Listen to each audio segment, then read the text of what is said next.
All right, cheers and salutations. Welcome everyone to Americans Learn. My name is Kit. Please be sure to like, comment, share, and subscribe and hit that ring bell notification. That way, all of you beautiful people are made aware we upload new content. That's right, upon our YouTube channel. And today, we have ourselves a fun video from Kraut, the Turkish century, the journey of the Republic. So, similar to the first video, we're going to separate this into 3 parts. So let's get ready to enjoy this video. As always, folks, please support the original content creator. It's the one thing to do. It's the right thing to do. And I expect all of you to do that. Excuse me. So without further ado, since I'm in charge of these ones and twos, let's get ready to play this video in a 3, a 2, and an uno. Let's do it. This video is part 2 of a 3-part series. You will find the link to part 1 in the description. A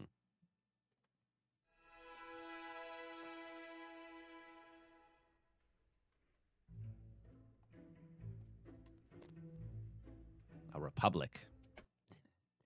The Republic. I'm for the Empire, man. That's right. Emperor Palpatine was right the whole time.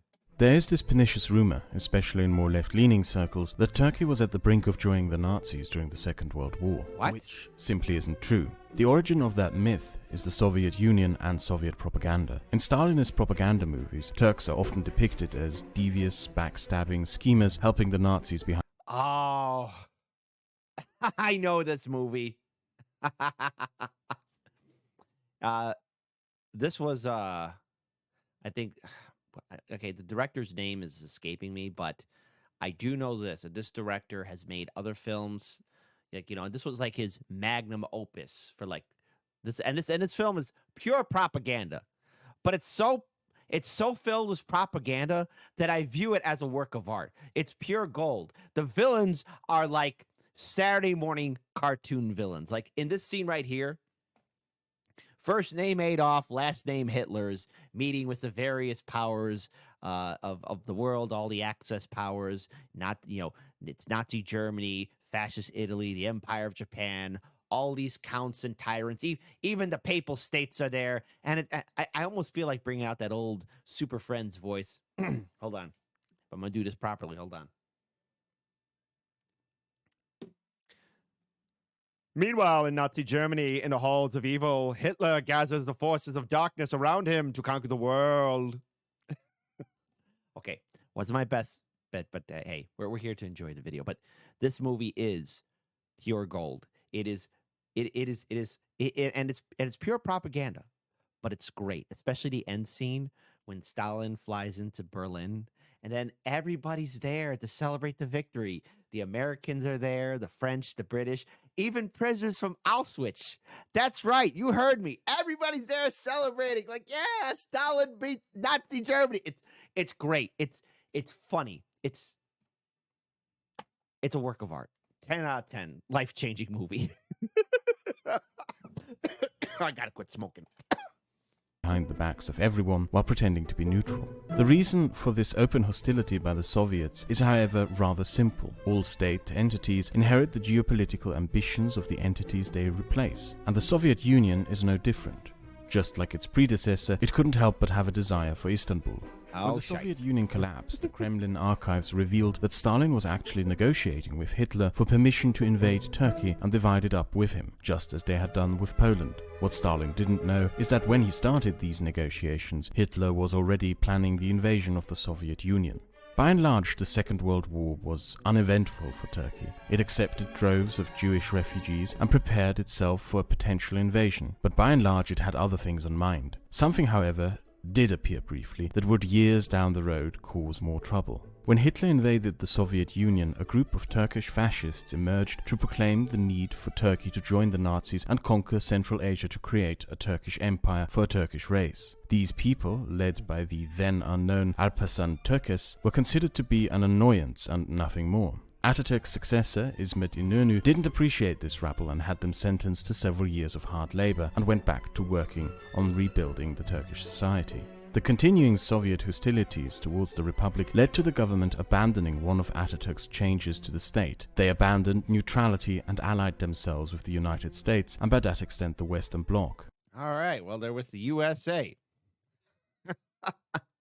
The Soviet Union added an additional roadblock to the advantages of the Anatolian geography. That geography is very inviting to tie deeper connections into the Balkans and the Black Sea coastline. Romania, for example, has the Carpathian Mountains separating it from the European heartland, and the long distance from Crimea through the Russian frontier gave whoever inhabited Anatolia the opportunity to exert power over it.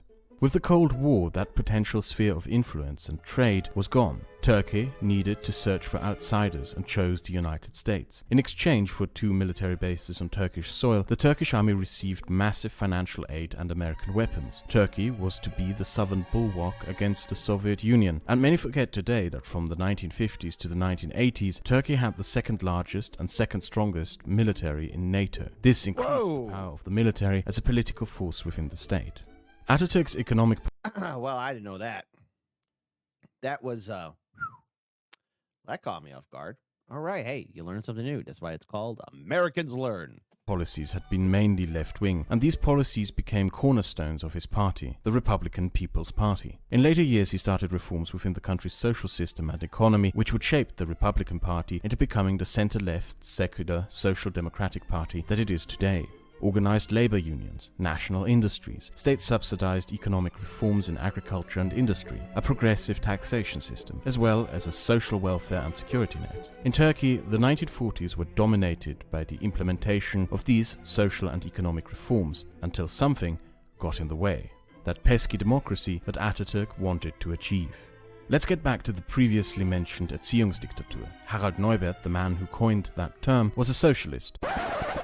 Now, before you turn off, try to stick around, because despite the political objections you may have to his beliefs, Harald Neubert was actually onto something. He himself wanted to figure out why socialism failed in the 20th century, so the socialists of the 21st century could learn lessons on how not to fail again. He wrote, "The dictatorship of the class became the dictatorship of the party, and ultimately the dictatorship of the leadership. According to Marx, on the other hand, it should be the power of the vast majority of society, the proletariat. Under these conditions, the Soviets lost their importance as original revolutionary democratic organs of power. The party assumed their function. Under Stalin's influence, Marxism was degraded to an interest-led ideology with the primary purpose of justifying its practical politics with its pragmatic twists and wrong decisions. The current crisis of traditional Marxism-Leninism is that it was ultimately only of limited use in perceiving the world as it was and as it is. With all the plurality, it is necessary to build forms and principles of building consensus on strategic and programmatic questions, and for the purpose of uniformability. What should the principles of a new internationalism in contrast to the previous communist movement be? Above all, a pluralist constitution of the international movement or common left party, equality and autonomy of each party, democratic consensus building, openness, critical solidarity. So, Harald Neubert's political beliefs, derived from a historic analysis, were that for socialism to be revived after the collapse of the Soviet Union, it needed to abandon dictatorship, authoritarianism, the "we are smarter than thou and know what is best for you" attitude. Disagree with his political convictions all you want, but he is very much right about the fundamental causes of the collapse of the Soviet Union. And these causes, I believe, can be attributed to many states built on revolutionary elites and top-to-bottom revolutions. As an example, look at the growing resentments and growing secular attitudes amongst common Iranians directed against the forced religiosity of their regime. States founded on authoritarianism continue that legacy, even as democracy settles back in, however on a fragile base. As an example of that, It is no coincidence that Greece has the highest police brutality in Europe, as it's... Oh, wow, I didn't know that. Okay. Whoa. What are you trying to do? Trying to have the World Heavyweight Championship belt? Police force, for decades, was used as a brutal tool of silencing dissent by various military dictatorships. People resent being forced, and the way governments, states, and state institutions come to be and how they are built heavily influence how politics is conducted. The strict secularization of Turkey was by and large enforced, and therefore people, especially in rural, poor conservative communities, started to increasingly resent it. But unlike the Soviet Union, democracy eventually had to come. Ataturk demanded it before his death. And there was a growing dissatisfaction with many of the policies of the Republican People's Party, which led to the creation of the Democratic Party in 1946, founded and led by Adnan Menderes, who is often referred to today as the first Islamist. But that is not really true, or at least there's far more nuance to it than simply that.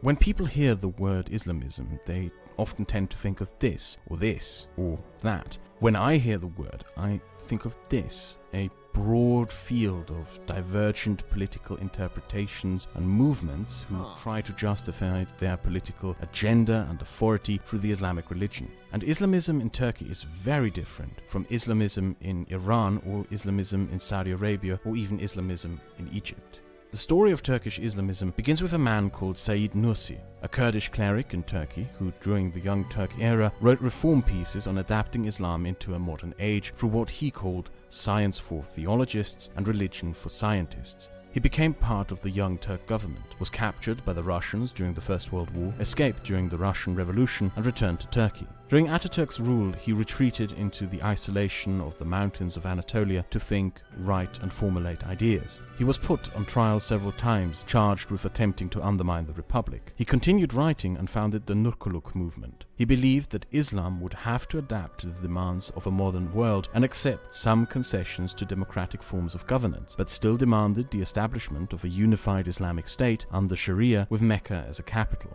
This movement and his writings would form the basis from which the modern Islamist movements of Turkey would evolve. And Said Nursi threw his support behind Adnan Menderes when the first elections came in 1946. The ruling Prime Minister İnönü pulled a trick by holding the first elections merely 2 months after the founding of the Democratic Party, guaranteeing him a victory as Menderes could not organize a sufficient campaign in time.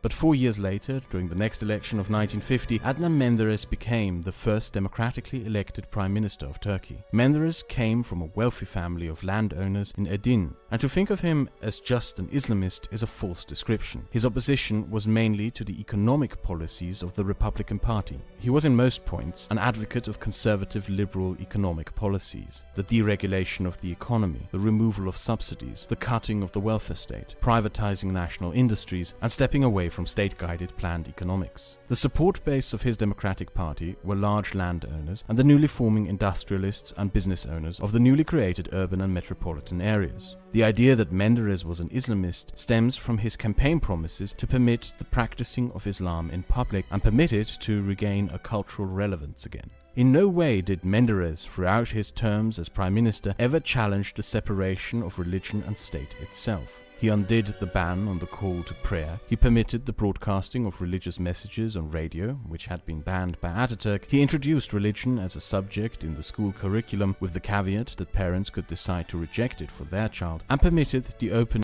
So you give people the freedom of choice. And look, here's the thing.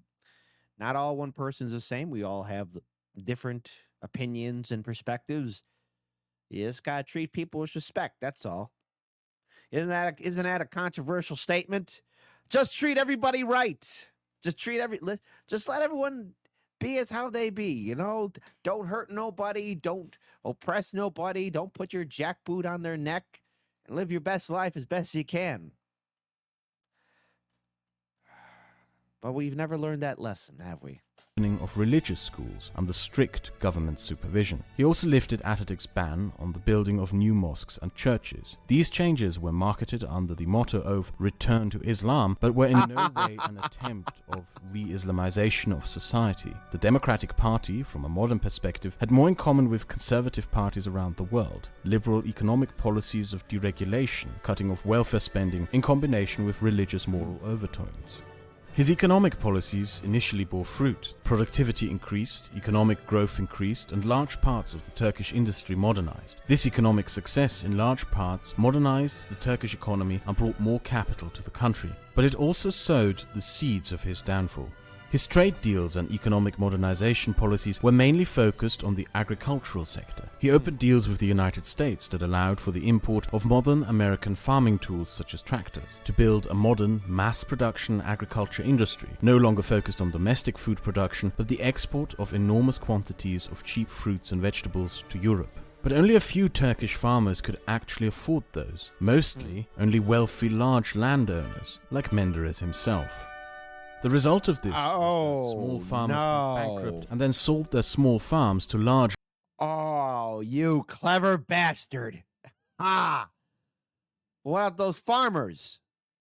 Landowners who then became even larger large landowners, who then became even richer by exporting produce abroad, which then caused domestic food prices to skyrocket, then causing the wealth inequality to go through the roof, as hundreds of thousands of unemployed, bankrupted farmers and farm laborers flooded the cities and urban areas looking for work, of which there was barely any left. Which, combined with the fact that his government had cut down the social security net, created a socio-political environment that one could call gigantic clusterfudge. 70% of the Turkish population had been small farmers or part-time workers on large farms, and the vast majority of them were suddenly made redundant. These flooded the cities in large slums called gecekondu, which is a term made up of the Turkish words for gece and kondu, meaning built overnight. These slums were utterly miserable, built on thin brick walls or even just out of clay. No heating, no running water, lack of basic sanitation, crime, unemployment. Life was simply harsh and miserable for those confined in such places like the Istanbul suburb of Kasimpasha,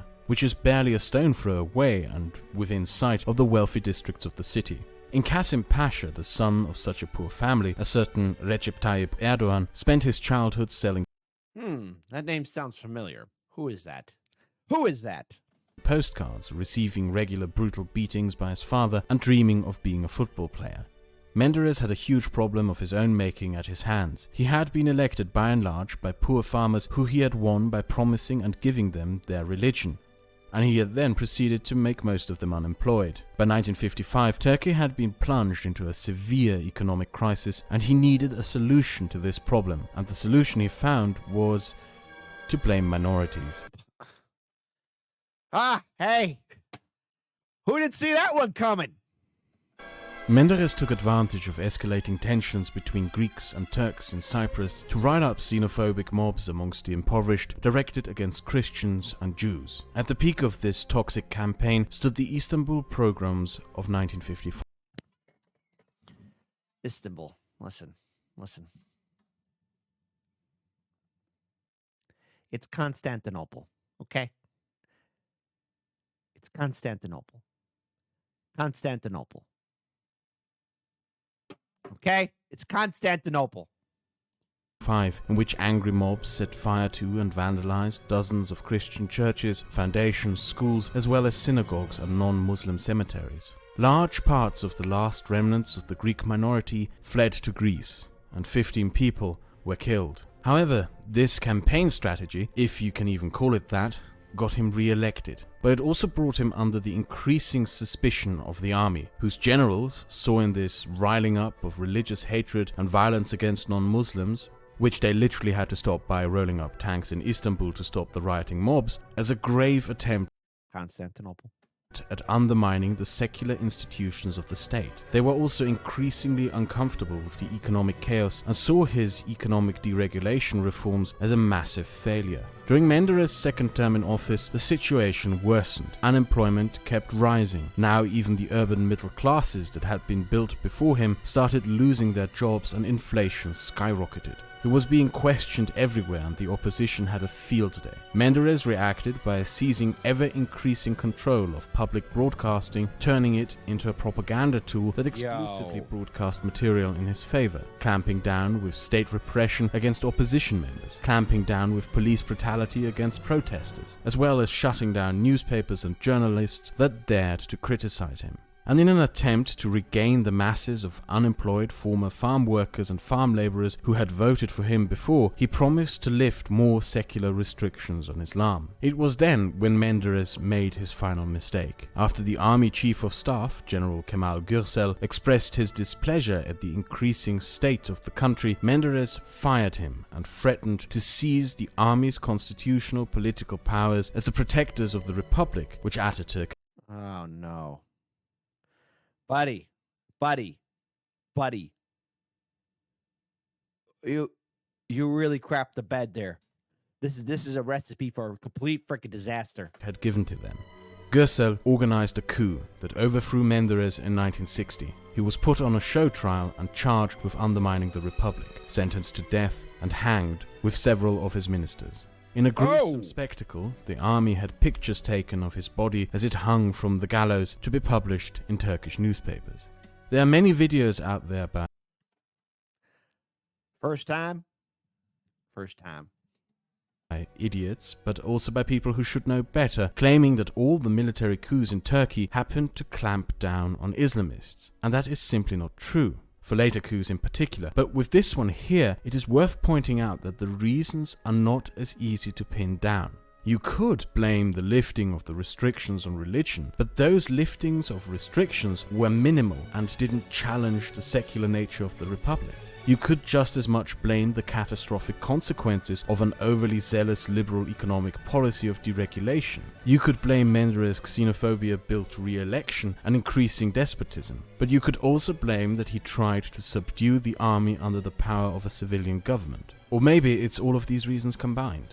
Half a century later, the remains of Menderes would be exhumed to be buried in a large tomb, and a generation of Islamist politicians would rewrite much of his history, mostly leaving out all the ugly bits, and declare him a martyr of democracy. There is, however, one important and enduring legacy of Menderes' government, something that you could call a politics of revenge. Menderes had shamelessly abused the power he had as prime minister to shut down newspapers, crack down on opposition as much as he could get away with, and use public broadcasting for his own propaganda. He wasn't a dictator, but with declining popularity he became increasingly despotic. From this moment on, almost every prime minister who would follow him would do the same. The institutions of governance, intent to be impartial, would be increasingly used to exert revenge against political opponents, silence the press, and spread propaganda by whatever party was in charge.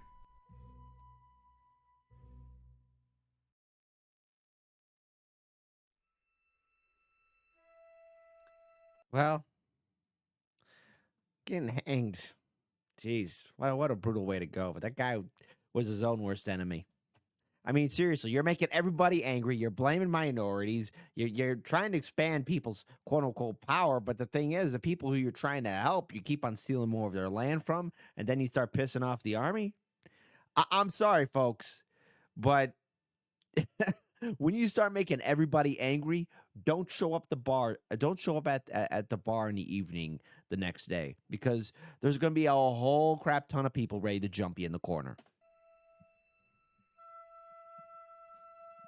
Turkey had several military coups in its history, but one often overlooked fact is that the army never seized control of state affairs. The generals always underwent the same ceremony, almost as if there was a set of state protocols for doing a coup. They would arrest all members of the government, seize control of all government institutions, and then gather at the Ataturk mausoleum in Ankara to salute and bow before his grave, in a proclamation that his legacy had been restored. Then they always handed government power over to a civilian government in an election. The post-coup constitution of 1961 is widely regarded to have been the most democratic constitution the country ever had, as it was the first to separate powers within the republic, and made the right to protest and the right to strike constitutionally protected rights. But even this couldn't hide the fact, made evident by the coup of the previous year, that the army had enormous power over the state. Subsequent governments would continuously raise the salaries of generals in hopes of avoiding a coup. The military budget kept rising and rising to appease the army, but not all of it went into actually buying military equipment or modernizing the army. By the 1970s, the Turkish army's pension fund, OYAK, became one of the most powerful economic institutions of the country, with investments in 60 major corporations in sectors such as banking, steelworks, mining, and energy, with annual profit margins of up to $1 billion. This gave the Turkish army, which officially was to be kept out of economic policy, a degree of influence within the economy. The army also didn't cancel any of the religious liberalizations that Menderes had conducted, probably hoping that with this measure the religious needs of the conservative population would be satisfied, and no more demands for lowering restrictions on religion would be made.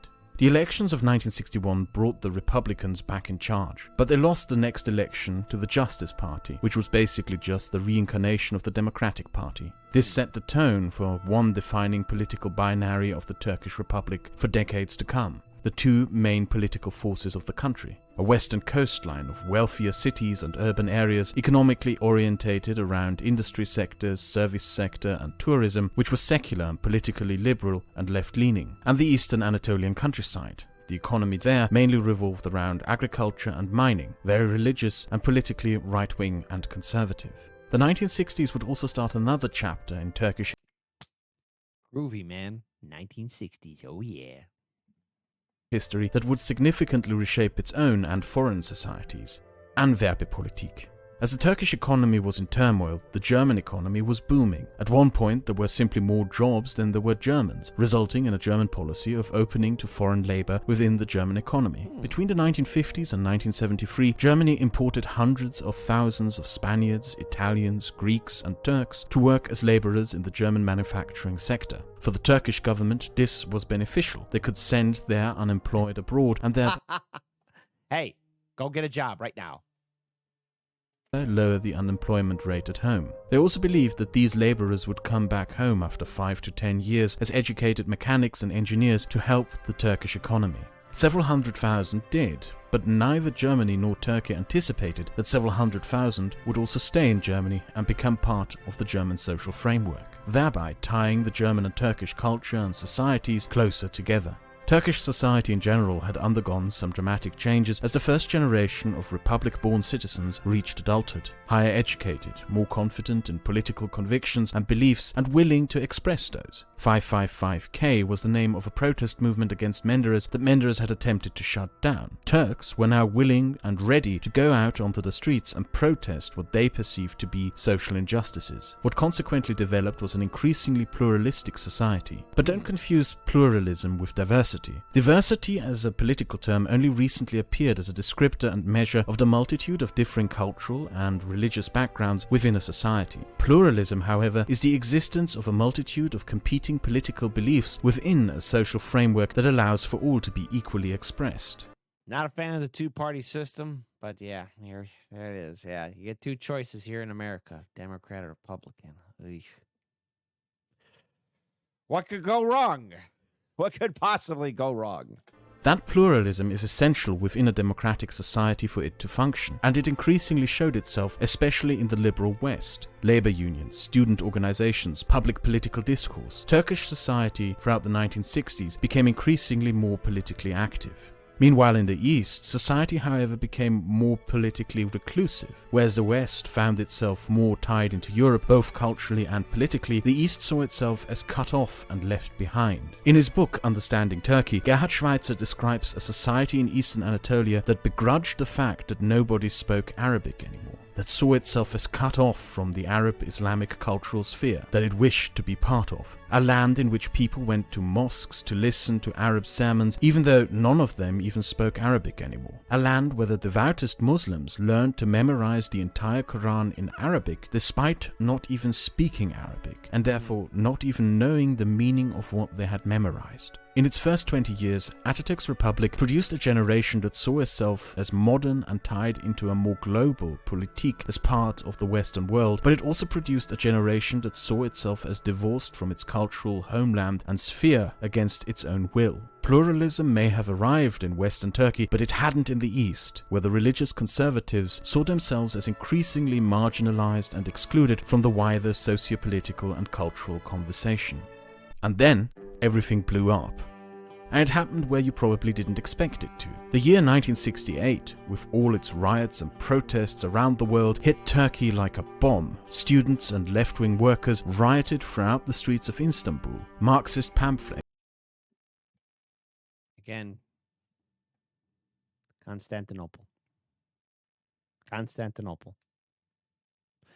I'm just saying, it's an awesome name. Just give it a chance again.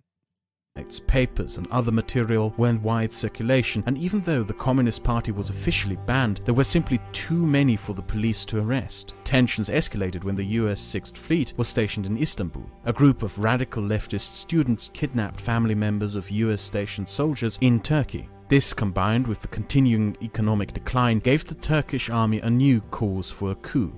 The army overthrew the government, arrested the student leaders, and had several of them hanged. But this, unlike the last time, did nothing to calm the situation down. The students now had martyrs, and the 1970s would become a decade of vicious violence and almost civil war. And another conflict also flared up again during the early 1970s. Greece had been ruled by a fascist military junta known as the Rule of the Free Colonels for the previous years. Throughout the last decades, governance in Greece had switched between various far-right leaders, and the fascist junta of 1974 was probably one of the single most hated governments Greece had ever had. It was extremely authoritarian, imprisoning people for the most minor of offenses, utterly and completely paranoid of the society it ruled, challenging its rule. It lashed out with extreme measures to such an extent that it banned public dancing and music, even kicking Greek musicians out of the country. So no music, no dancing. Jeez, talk about the fun police, right? To exile. And when Greeks did protest against their regime, like the students at the Athens Polytechnic, the regime rolled over them with tanks. The only reason this regime was in charge, and the only reason the people of Greece still somewhat tolerated it, was because it claimed to be the only regime that could win a war against the Turks. It is easy to forget today that after the end of the Second World War, right up to the early 2000s, the relationship between Greece and Turkey was more comparable to the relationship between Pakistan and India or Israel and Iran than anything else. The two almost constantly seemed to be at the brink of war, and the sizable amount of that conflict revolved around the island of Cyprus, off the coast of southern Anatolia, its population being 1/3 Turkish and 2/3 Greek. Being that it was once part of the British Empire and the British fucked up almost every single decolonization they did, the Great Britain, how'd you F this up this time? place was left in a clusterfudge in the 1950s that resulted in conflict between the Turks and Greeks. This drew both countries into this conflict, with a war over Cyprus that the Turks won and occupied the north of the island, which was such an embarrassment to the Greek fascist junta, who, remember, the sole justification for existing was that they claimed to be the only ones who could beat the Turks in war, that they were overthrown over a single night by a Greek people who had enough of them. These events may seem irrelevant to you, but they became of vital importance 30 years down the road. When Turkey throughout the late 1980s would try to join the European Union, the one thing standing in their way was Cyprus, and as long as Turkey will not get out of Cyprus, it will never join the European Union. Meanwhile, in Turkey itself, things seem to be completely falling apart. 1965 saw the arrival of two new political forces in the Turkish parliament, the MHP with 2.2%, the Turkish Communist Party with 5%, and the Socialist Turkish Workers' Party won 3%. Collectively, these three made up barely 10% of national support, but they would still dominate the 1970s. The MHP was the party of the previously mentioned Alparslan Türkeş. It combined various elements of ethno-nationalist viewpoints with Islamic religious conservative social doctrine to form an Islamo-fascist movement. Even though you have more than likely never heard of the Turkish far right, you have probably still heard of some of the things they have done or encountered some of their symbols. For example, Mehmet Ali Aka, who attempted to assassinate the Pope in 1981, was a member of the Grey Wolves, a far-right Turkish youth organization, which is closely tied to the MHP. Wolves, especially wolf mothers, are sacred animals within ancient nomadic Turkic mythology, where wolves led nomadic armies in victory against the Chinese. This movement combined various aspects of Turkic cultural, historical, and mythical identities into something that is, I'm not entirely sure. Fascist movements in general have a weird habit of mixing the mythical with reality, creating a weird fudge together of political identities of contradictions. Communism in Turkey, just like communism everywhere, isn't as popular as the communists like to believe it is, so they resorted to violence and riots. The far right also noticed that they would never really ever get a chance to be in government, so they also resorted to violence. The result was that the 1970s were dominated by continuous terrorist attacks and violence at the hands of extremist elements of the far right and the far left, which would cost the lives of up to 5,000 people from 1975 to 1980. Far-right extremists would attack Alawites, Kurds, Christians, Jews, and left-wing institutions, to which the far left would react with attacks against the state, politicians, the army, and the far right. Within this chaos, two events would stand out as defining moments of modern Turkey: the Taksim massacre and the Maras massacre. All these decades ago, after the first attempt to overthrow Ataturk, the traditional workers' parade on the 1st of May had been banned. But in 1975, it was made legal again, which the Turkish left took advantage of by organizing massive parades of hundreds of thousands of their followers in Istanbul. When the parade reached Taksim Square, unknown right-wing terrorists shot into the crowds with machine guns. In the resulting chaos, dozens were killed and hundreds injured. Nobody was ever arrested or trialed for this attack, and the Taksim Square became a symbol for left-wing Turks ever since, where they traditionally gather to protest. In Maras, after several left-wing terrorist attacks, far-right politicians blamed the local Alawite population. The tensions between the communities of the town rose and rose up to the night of the 23rd of December 1978, when a group of unknown men went through the city marking the homes of Alawites with red paint. Throughout the next days, incited by imams who had preached against the unbelievers, crowds of people rampaged through the streets, setting fire to those homes, dragging the people out and killing them, while the state did nothing to stop any of it. The Alawites are a religious community that originated in 7th century Baghdad. The name comes from Muhammad's cousin Ali, who Shia Muslims venerate as a martyr and rightful caliph who was denied by betrayal. The Alawites worship Ali as a prophet after Muhammad. They reject Sharia and most texts of the Quran as falsified after Muhammad by warlords. The religious preachings come from community leaders who pass down religious sermons by word of mouth and not in written text. They see pre-Islamic prophets like Jesus on an equal standing to Muhammad. They adopted Christian and Jewish religious practices, such as celebrating Christmas, and they even have religious rituals involving See, I never knew that. Okay, wow. the drinking of wine, and drinking of alcohol is not forbidden for Alawites. As you can imagine, all of this All right, hey. Who doesn't like a shot of whiskey, a glass of wine, a nice cold beer? Or use that? Let's be fancy. Have a martini, huh? Who doesn't like that? This is nothing but the most extreme of heresy to most Muslims, and consequently the Alawites spent most of their entire existence as a community being persecuted and maligned. Openly practicing your faith was equal to a death sentence. Under Ataturk's republic, the Alawites blossomed as a community, finally coming forth out into the open. Alawites were free to worship, and many became great admirers of Ataturk and his reforms. However, by the 1970s, the old hatreds started to return, mainly reinstigated by the far right and the religious, even to this day. The violence gradually escalated more and more over the course of several decades. Killings between radical groups became a daily routine, and as the 1970s came to a close, it seemed as if the country was about to collapse into civil war. It was then, in 1980, that General Evren Kenan led another military coup.